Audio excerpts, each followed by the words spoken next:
From the moment I could understand things, it was obvious. My older brother, Tommy, was the golden child, while I was just the afterthought. Nicole, make sure you're home by 3:30 to help your brother with his lunch, Mom would say nearly every morning before school. I was 12, he was 15, and apparently making his own sandwich was out of the question for our family's prodigy. But Mom, I want to join the art club after school, I'd plead, already knowing it was pointless. Your brother has football practice, she'd say with that final look, as if my voice barely registered. He needs proper nutrition, you know how important that is for him. Meanwhile, Tommy would be sprawled on the couch, tapping away on his latest iPhone, a birthday gift that made my hand-me-down flip phone feel like a relic. Yeah, Nikki, he'd smirk, not even glancing up. Be a good sister. Dad wasn't much different. Nicole, this is good practice for when you're a wife, he'd tell me, as though taking care of Tommy was the pinnacle of my aspirations. A woman needs to know how to take care of her family. Day after day, I'd rush home from school, throw together whatever Tommy wanted, iron his clothes for the next day, and try to cram in my homework. While I was buried in chores, Tommy would be off at one of his countless activities: football, debate club, computer programming. Mom and Dad made sure he had every opportunity they could dream up. The only person who seemed to truly see me was Grandma Rose.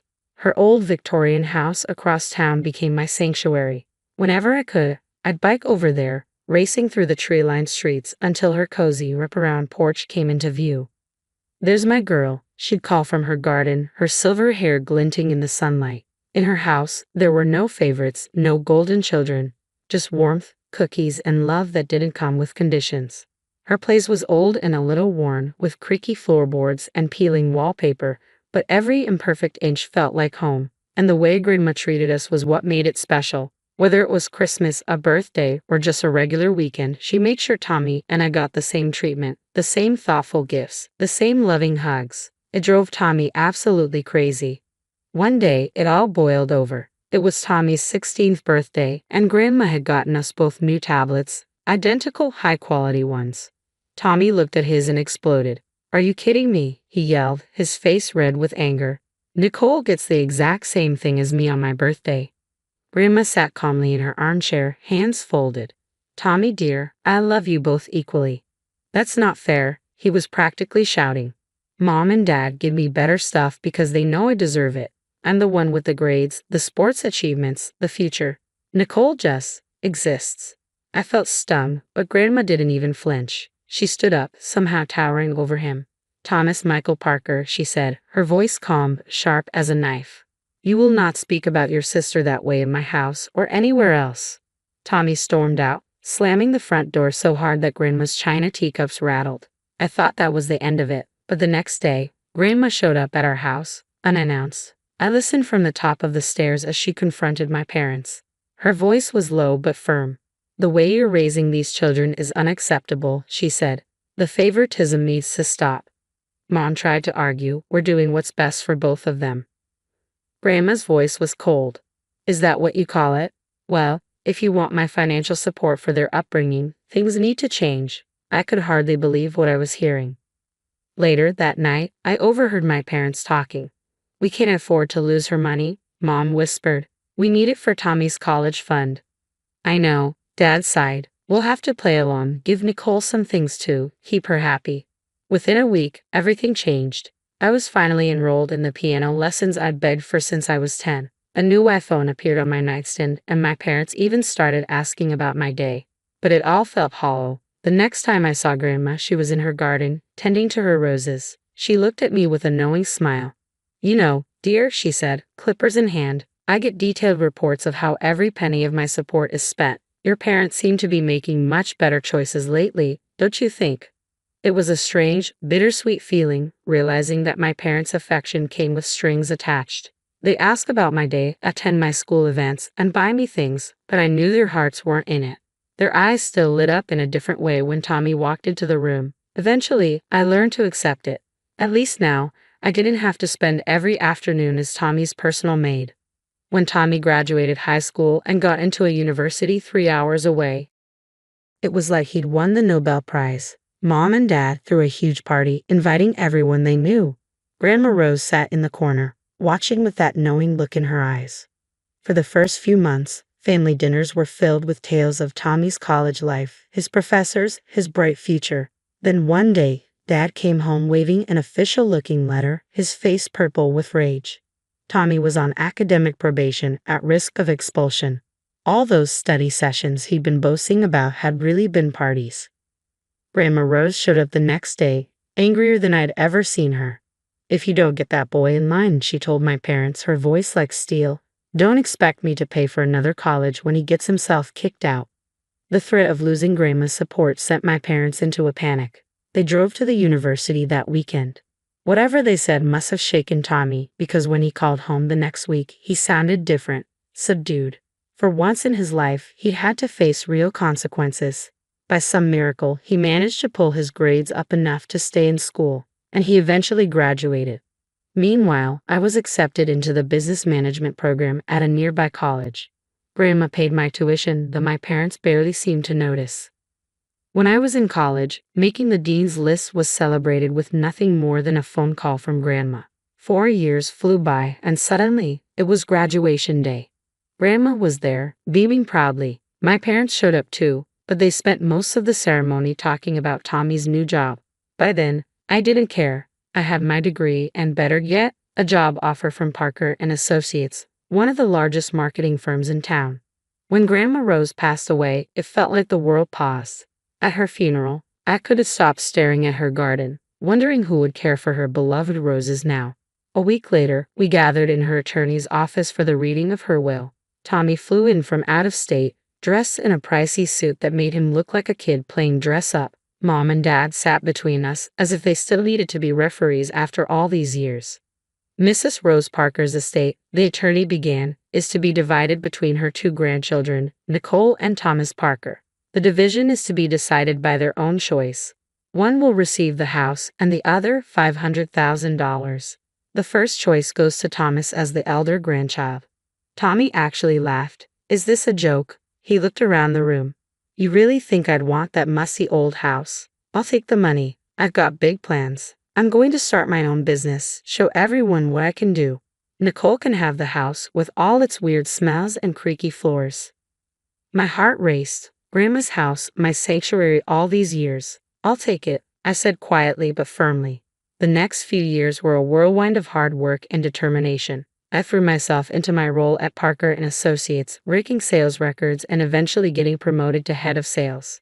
Every salary increase went into renovating Grandma's house. I preserved its character while modernizing it, new wiring, new plumbing, and a state-of-the-art kitchen that still felt like it belonged in a Victorian home. I spent weekends learning everything I could about roses, keeping Grandma's garden alive. When the renovations were done, Mom and Dad visited. I watched as they walked through the restored rooms, their eyes wide at the crown molding, the gleaming hardwood floors, the gourmet kitchen. "This is incredible," Mom murmured, running her hand along the marble countertop. Dad nodded, then sighed. "It's a shame Tommy didn't take the house. This would have been perfect for him and his new wife." There it was. Some things never change. Speaking of which, Mom added with forced casualness, "Have you heard from your brother lately?" I hadn't. None of us had been invited to his wedding 6 months ago. He'd married in his wife's hometown, surrounded by her family and friends. Mom had shown me photos she found on Facebook. Tommy in a tux, his new wife Rebecca beaming in designer white. Then one Sunday afternoon, while I was pruning Grandma's roses, the doorbell rang. I wasn't expecting anyone, so I took my time wiping my hands before answering. When I opened the door, I nearly dropped my gardening gloves.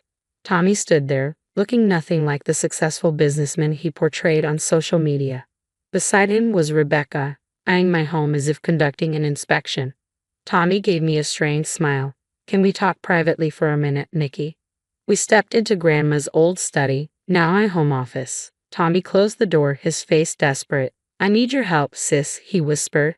"The business, it's falling apart. We're about to lose everything. We had to give up our apartment." He ran a hand through his hair. "Could we stay here for a while? Just until things turn around?" I stared at him, stunned. Tommy had never asked me for anything, unless you counted all those years of entitled demands. But for the first time, I saw my brother, not my parents' golden child. "Okay," I heard myself say, "but only temporarily." The next morning, the doorbell rang again. This time it was Mom and Dad, practically bursting with excitement. We came as soon as Tommy told us. Mom rushed past me to hug Rebecca. "Oh, sweetheart, we're so happy to finally meet you in person." For the next 2 hours, I might as well have been invisible. I served coffee at Mom's request and listened as Rebecca charmed my parents with tales of her family connections and Tommy's brilliant business ventures. "Nicole," Mom called as I headed to the kitchen, "be a dear and make us some lunch, something nice." Rebecca's used to fine dining. That set the tone for the weeks that followed. I'd come home from long days at work to find Tommy and Rebecca lounging in my living room waiting for dinner. One evening, as I walked through the door, Rebecca glanced up from her phone. "Aren't you going to start cooking?" she asked, barely looking at me. "We're starving." I had just worked a 12-hour day. I dropped my briefcase and replied, "Why don't you cook something?" Rebecca's head snapped up, her eyes narrowing. "Excuse me, you should be grateful we let you stay here at all. The least you could do is cook decent meals." I turned to Tommy, bewildered. He pulled me into the study, closing the door behind us. "Look," he whispered urgently, "Rebecca thinks this is my house, that I'm letting you stay here out of kindness. She comes from money, Nikki. She's used to a certain lifestyle. If she finds out I'm broke, she'll leave me." I stared at my brother, once so proud, now reduced to begging me to lie to his wife. "Fine," I finally said. "I won't tell her, but you two need to start treating me with respect in my own home. No more demands, no more attitude. Deal?"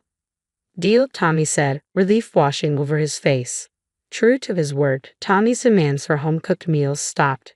Instead, I'd come home to find takeout containers from upscale restaurants scattered across my kitchen. Rebecca would lounge on the couch, picking at pad thai or sushi, barely acknowledging my presence. I didn't ask questions. I was just glad not to be playing chef after long days at the office. The arrangement worked for a while. They stayed out of my way, and I stayed out of theirs, until I got a call from Mom. "Nikki," she started, her tone sharp, "we need to discuss these restaurant bills. Tommy said you'd cover the expenses at the end of the month. It's almost $3,000. I nearly choked on my coffee. "Excuse me." "Well, you can't expect them to starve. Tommy told us you agreed to handle their food expenses while they're going through a rough patch. I've been putting it all on my credit card. I'll text you the account details for the transfer." Hands shaking, I hung up and texted Tommy, "Come to me, now." Within minutes, he was in my study, looking nervous. "Care to explain why Mom thinks I'm covering your luxury takeout habit?" I asked, my voice cold. Tommy's face flashed with guilt before he scrambled for excuses. "Nikki, you have to understand. Rebecca has certain expectations. If she knew how bad things were—" "Stop," I said, holding up a hand. "I've heard enough. This ends now." He looked desperate. "Just give me more time. Please, Nikki. I'll figure something out. I promise." I studied him, the brother who'd had everything handed to him his entire life. "Fine. One more chance. But figure out your own food situation. I'm not paying a cent." The next 2 months passed uneasily. I'd come home to find my house in disarray, my evenings spent cleaning up after them. Tommy and Rebecca lived in their bubble, taking lunch with their parents, shopping, and dining out as if nothing was wrong. Then, one evening, I came home early, looking forward to a quiet night with a glass of wine, only to find Rebecca waiting for me in the living room. "We need to talk," she announced, gesturing for me to sit. I raised an eyebrow but took a seat. Might as well hear whatever this was about. "I've been patient," Rebecca began, inspecting her manicured nails. "But enough is enough. From now on, you'll pay us $2,000 a month in rent. That's fair, considering the neighborhood. And you'll resume cooking and cleaning duties." I couldn't help it. I started laughing, loud and unrestrained. Rebecca's face darkened. "What's so funny?" "Rebecca, there's a misunderstanding here. This is my house. I own it. Your husband is staying here because I took pity on him." The color drained from her face. "You're lying?" "Call him," I said, leaning back in my chair. "Ask Tommy who owns this house." Hands trembling, she pulled out her phone and dialed. "Tommy," she snapped, "Nicole is telling some ridiculous story about owning this house. Tell her she's mistaken." There was a long pause, then Tommy's voice crackled through the speaker. "She's telling the truth. It's her house. Grandma left it to her. I took the money she offered me to start a business. But I failed. We're broke." Rebecca shot to her feet, knocking over a glass in her haste to get upstairs. I heard her slamming closet doors and throwing things around, packing in a fury. Within minutes, she was dragging her designer luggage down the stairs. She didn't look back as she left, the front door slamming shut like a gunshot. The next morning, Tommy stormed into the kitchen, his face twisted with rage. "This is all your fault. Rebecca's divorcing me, and she won't even talk to me. You had no right to tell her." I set down my coffee cup, calm and resolute. "No right? This is my house, Tommy, the one you laughed at me for choosing, the one you lied about to your wife while mooching off our parents. And you're telling me I had no right? You've always been jealous of me, haven't you?" he sneered, just waiting for a chance to get back at me. "Get out," I said, my voice quiet but firm. "Take your things and go." He glared at me, then stumped upstairs, throwing things around in the guest room. When he finally left, he didn't say goodbye. I had exactly 1 hour of peace before my phone rang. Mom's name flashed on the screen. "How could you do this to your brother?" she demanded, her voice shrill. "He's devastated. He's back with us, crying his eyes out." "That's not my problem." "Of course it's your problem," Dad's voice chimed in. "You need to give Tommy the house. It's the only way to save his marriage. Rebecca might come back if they have a proper home." I laughed. "You're serious? You want me to give away my house because Tommy lied to his wife and ruined his business?" "Help your brother," Mom merely shrieked. "Family helps family."